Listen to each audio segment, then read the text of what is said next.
हम सब इंसान कितने नादान हैं ना।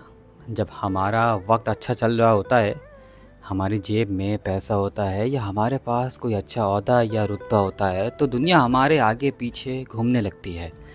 लोग हमें सलाम करते हैं, हमारी तारीफ़ें करते हैं और हमारी हर बात जी हुजूर कहकर मानते हैं।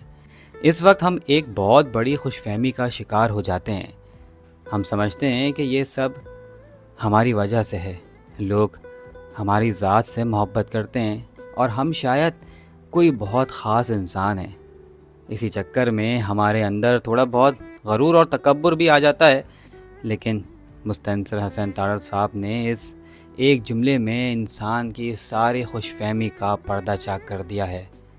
वो कहते हैं कि इज़्ज़त हमेशा वक्त और हालात की होती है, इंसान इसे अपनी समझ लेता है।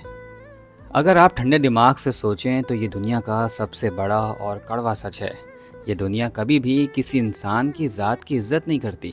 ये हमेशा इसके अच्छे वक्त, इसके पैसे और इसकी कुर्सी को सलाम करती है। जब तक आपके हालात अच्छे हैं, सब आपके दोस्त हैं।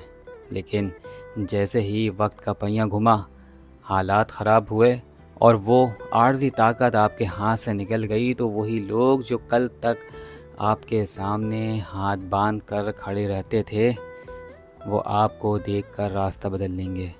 जिस इज़्ज़त पर इंसान इतना उछलता है, वो दरअसल इसकी होती ही नहीं है। वो तो बस उसके अच्छे हालात का साया होती है। अगर हम वक्त की इस हकीकत को वक्त रहते समझ जाएं, तो हमारे अंदर से अना और घमंड हमेशा के लिए ख़त्म हो जाएंगे और हम लोगों से आजिज़ी के साथ मिलना शुरू कर देंगे। याद रखें, दुनिया के रवैये मौसम की तरह बदलते हैं, इसलिए वक्त की दी हुई इस आर्ज़ी इज़्ज़त पर कभी भी नाज़ मत कीजिए।